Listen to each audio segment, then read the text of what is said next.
हमारे पास बीच में एक बात याद आ रही है मुझे कि एक NCPCR है, चाइल्ड प्रोटेक्शन की एक कमेटी है, कमीशन है। उस कमीशन के चेयरमैन साहब हैं।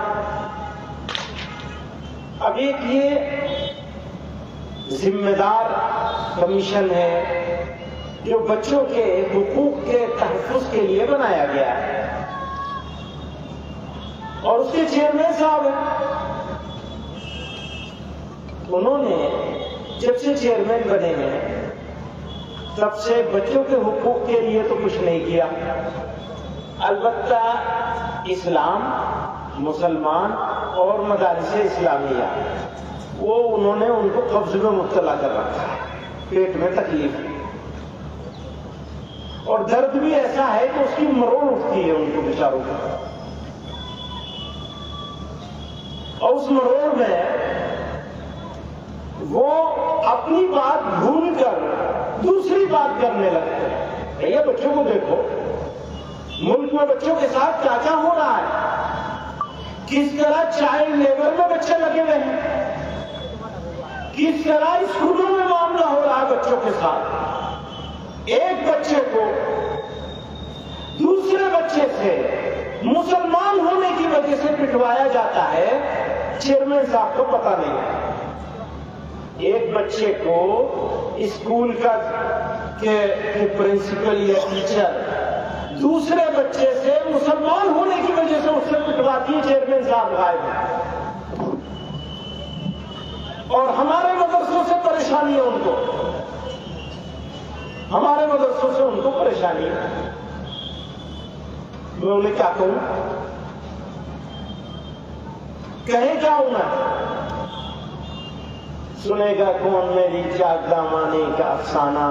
यहां सब अपने अपने पैरहन की बात करते हैं। उनकी बातें सुनो, उनकी पिछले दिनों एक तकरीर आई, उनकी बातें सुनो तो ऐसा लगता है मुसलमानों को गालियां देकर अपनी मलाई काट रहे हैं। बस फैशन बन गया। सबसे आसान काम है मुसलमान को इस्लाम को गाली देना। पूछे उनसे कोई जाकर, जितनी बातें उन्होंने मदरसों के बारे में कही है भैया उसकी रिसर्च खुद ही कर लो, कितनी बातें सच है कितनी झूठ है।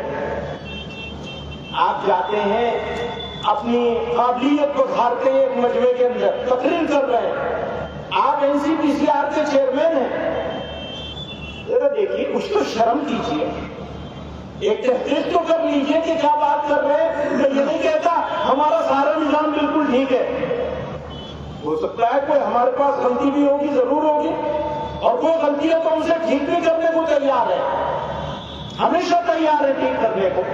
मान लिया हमारे मदरसे में कोई ऐसी चीज हो रही हो, हमारे मस्जिद में कोई ऐसी बात हो रही हो, हमारी जमीयत में कोई काम गलत हो रहा हो, हमारी तकरीर में कोई काम गलत हो रहा हो, हमारी ट्रेनिंग में कोई काम गलत हो रहा हो, हम ठीक करने के लिए हमेशा तैयार है और सबको ठीक करने के लिए तैयार रहना चाहिए। लेकिन चेयरमैन साहब बेचारे तहकीक भी नहीं करते, तकरीर को तकरीर लगाए हुए। अब उन्हें क्या कहेंगे, जाहिल कहे, वो हम कहना नहीं चाहते, अपना मुंह नहीं खराब करना चाहते, गंदा नहीं करना चाहते। सारी गंदगी तुम्हें मुबारक, सारी जिहालत तुम्हें मुबारक। मैं ना गंदी बात करना चाहता हूं, ना गंदगी फैलाना चाहता हूं, और ना जिहालत में जाना चाहता हूं। तुम्हें तुम्हारी मुबारक हो, जो तुम्हारी हैसियत है वो तुम कर रहे हो। बना दिया ऐसे लोगों को चेयरमैन, तो क्या करेंगे आप? भाई किसी पढ़े लिखे आदमी को, समझदार आदमी को बनाया होता, जो मुल्क को बनाने की फिक्र करता, जो कौमों को जोड़ने की बात सोचता, जो वाकई इस्लाह लाने की फिक्र करता, जो वाकई चीजों को ठीक करने की फिक्र करता।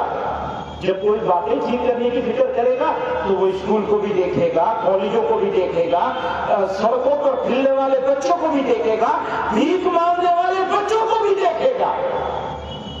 उनकी नाक के नीचे बच्चे भीख मांग रहे हैं, मंगवाई जा रही है, उनको होश भी नहीं, होश भी नहीं, तो मजे में है। चेयरमैन साहब 300 साल पुरानी बात उन्हें याद आ रही है। सुभान अल्लाह। तो इससे ज्यादा मैं उनके बारे में कुछ नहीं कहना चाहता। कहने को तो बहुत कुछ है। उनको यह भी नहीं कहना चाहता कि तुम मेरे पास आओ, मैं तुम्हें बताऊं कि तुमने क्या क्या गलत कहा है, उसे ठीक कर लो भैया, कम से कम सही बात तो कहो। वो भी नहीं कहना चाहते, वो इस काबिल भी नहीं है। चेयरमैन तो काट लो मलाई। वो अच्छा जुमला मैंने कहीं पढ़ा, किसी सामने लिखा, गालियां देके मलाई काट रहे हैं। बस आसान है, पढ़ना नहीं पड़ेगा, लिखना नहीं पड़ेगा, रिसर्च नहीं करनी पड़ेगी। सही बात है। वो दिल में एक नफरत है, कैसे उसका इजहार करेंगे। वोट बेदारी की बात आई, मैं वोट देने की बात नहीं करता, लेकिन वोटर लिस्ट को सही करना और उसको सही करवाना यह आपकी जिम्मेदारी है, हमारी जिम्मेदारी है। अगर उस जिम्मेदारी को हमने अदा नहीं किया आज की तारीख में, तो हम मुजरिम होंगे। समझ लीजिए, ये जुर्म हमारे ऊपर आएगा। नस्लें माफ नहीं करेंगे। आपको बेदार होना है, कुर्बानी देनी है, जिद्दोजहद करनी है, कोशिश करनी है। कोई एक बच्चा बच्ची जो उम्र हो चुकी है और उसको इंक्लूड होना है उस लिस्ट में, तो बचना नहीं चाहिए। लिस्ट ठीक कराइए, जिसका इंतकाल हो गया उसका निकलवाइए।